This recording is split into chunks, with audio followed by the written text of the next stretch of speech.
Hello, true believers. This is Doc Hogg, and welcome to episode 8 of Comics and Variety. As promised last time, we will continue looking at the graphic novel Shazam, Monster Society of Evil. Today we're going to take a look at the plot, such as it is. Yesterday we took a look at the SJW politics of this graphic novel, and if you want to take a look at that episode of Comics and Variety, I'll provide a link to it in the description below. But before we take a trip down misery lane today, let me announce some good news.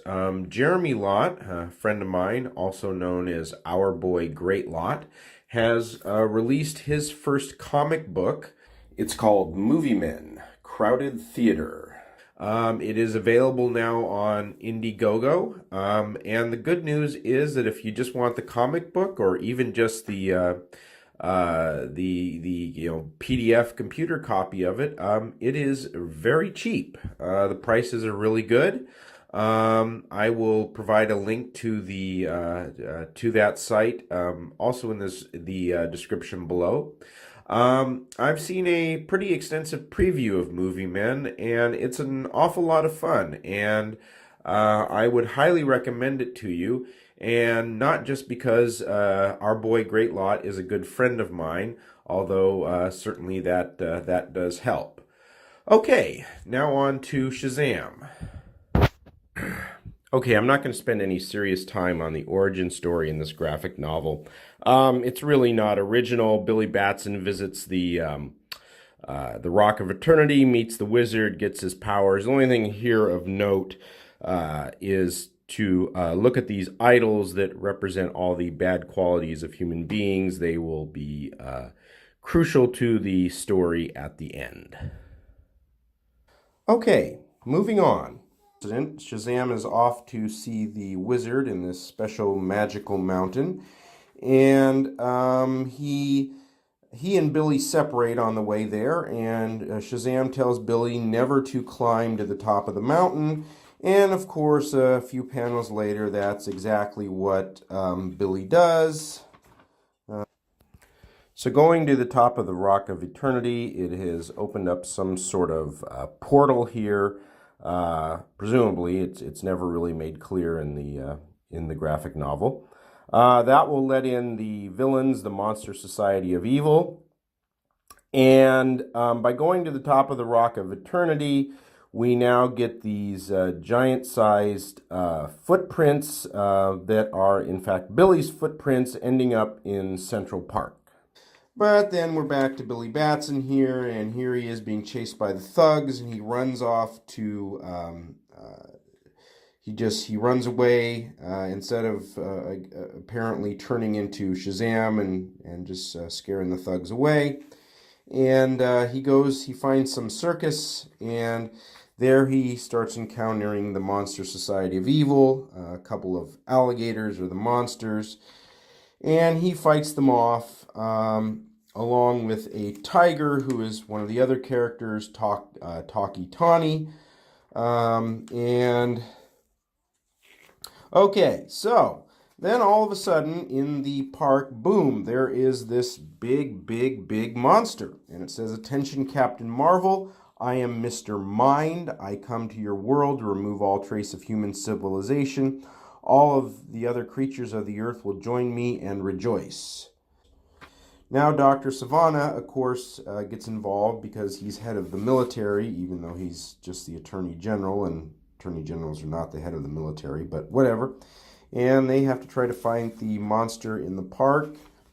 And then we get some scenes with Talkie Tawny as a tiger, and Billy Batson encounters his sister Mary, who will eventually become Mary Marvel. And then another one of these monsters, and they turn out to be robots, shows up the next day. Exactly why they're showing up one at a time, it's never really made clear. There'll end up being 3 of them. They could probably show up all at the same time, but apparently that won't work. Then Dr. Savannah gets involved. He wants to use the robots to make weapons so he can make a profit. And let's see here. Shazam fights more monsters that come out of the robot. Exactly what they were doing in the robot, not really sure here. Okay, later on, Billy Batson gets inside actually Shazam gets inside one of the robots because he's trying to save his sister Mary, who has been captured by Dr. Sivana. And you kind of get your first look at Mr. Mind here. And Mr. Mind actually looks kind of sinister. Real nasty face, green glowing eyes, pretty good. And it turns out Billy Batson gets attacked by cockroaches and other insects. They turn out to be insects that he didn't step on earlier in the story, and so they give him a pass and let him go. And it turns out the insects are here to drive these robots. They will drive the machines and crush the humans. And at any rate, here we see Dr. Sivana get to the top of one of the robots with Mary Marvel. The final robot shows up, and he's a huge, ugly guy. And Dr. Sivana is trying to get Mary into this cockpit, which is at the top of one of the robots. And then Billy gets the top of his robot, and wouldn't you know, it's the other robot. Okay, they're not, Mary Marvel and Dr. Sivana are on one robot, and Billy Batson is on the other robot. And it turns out the insects are not enough to drive the robots. It needs the nervous system of a human, and the insects have tricked Billy Batson into getting into the cockpit. And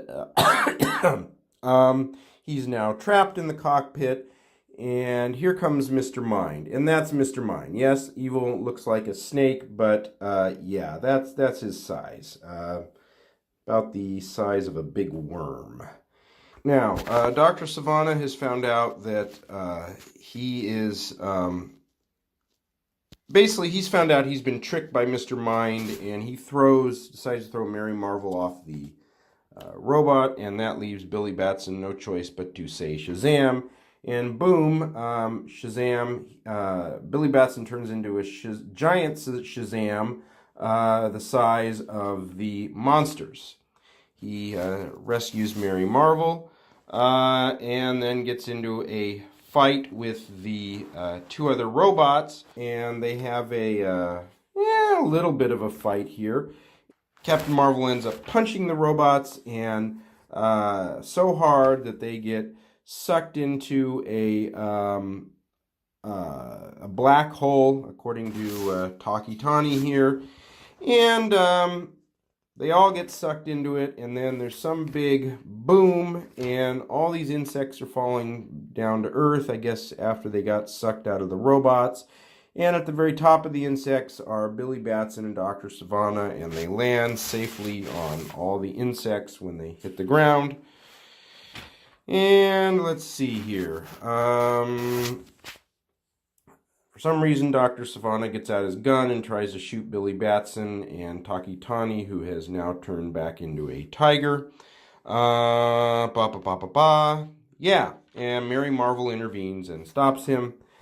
And let's see, Dr. Sivana is then arrested, and we then end up going back to the wizard here, and all the idols that were in the wizard's cave, they have closed their eyes, and as the wizard is saying, as I was saying, the interesting thing is the eyes closed not when Captain Marvel vanquished Mr. Mind, but when the Attorney General Sivana was caught on tape throwing Mary off the top of the monster. And then Shazam says, that means Dr. Sivana was the true threat all along. Now, Dr. Sivana just wanted to use the robots to make weapons and make a profit, while Mr. Mind wanted to destroy all the humans on Earth, but somehow Dr. Sivana is the true enemy all along. Now, if that doesn't make sense to you, well, you know, whole bunches of the plot don't make sense. So at least the ending is consistent with the plot. Okay, enough of this nonsense for now. And now it's time for Hogg's Headlines. All the news that Doc Hogg wants to report on. Dateline, frugal politicians are good politicians. A new study has come out from Wallet Hub that look at which state governments give taxpayers the best return on their money. It looked at the quality of education, health, infrastructure, and pollution, safety, and the economy. And wouldn't you know it, of the 9 states that have no state income tax, 5 of those states are in the top 10, including the top 3 spots held by New Hampshire, South Dakota, and Florida. And another 2 states without any income tax are also in the top 20 in terms of giving taxpayers value for their money. The states of Nevada and Washington, which also don't have any income tax, were in the bottom half, so it's not a perfect one-to-one correlation, you might say. But still, it kind of suggests that when you give politicians a lot less resources to play around with or make mischief with, they focus on what tends to be important to voters, and the quality there on those things are a lot better. And are you listening, state of Maryland? You can do better than being number 38. Just saying. Dateline, and while we're on the subject of Maryland, Baltimore Mayor Catherine Pugh is going on a leave of absence after becoming engulfed in a scandal about a series of children's books she authored. Now, is there something scandalous in those children's books? No. In fact, she did something that's not that uncommon for politicians, which is when your book apparently is not selling, you get some major business or other organization to buy a whole bunch of copies, and in return you give them some sort of political favor. Pugh was, while she was both in the State Senate of Maryland and mayor of Baltimore, she was on the University of Maryland Medical System's Board of Directors, and beginning in 2001, she arranged the medical system to purchase about 100,000 copies of her book Healthy Holly for a total cost of $500,000. And from 2015 to 2018, again, when she was both in the state senate and mayor of Baltimore, she got Kaiser Permanente to pay over $100,000 for copies of her book. And in September of 2017, the city spending board, which Pugh controls, awarded Kaiser a $48 million contract for insurance for city employees. Pugh has not said anything about the deal with Kaiser, but she has now taken a leave of absence. She's going to go out by herself in the woods somewhere, take some time to contemplate about what she's perhaps done wrong, and she will come back a better person, no doubt. In fact, Mayor Pugh is far from the first politician to get into trouble regarding a self-published book. You have to go back a little while, but Speaker of the U.S. House of Representatives, Jim Wright, got in trouble for getting around the limit on speaking fees for members of the House. Basically, he would book a speech, and the person or organization who set up the speech would buy copies of Speaker Wright's book, buy bulk copies so that Speaker Wright would earn money.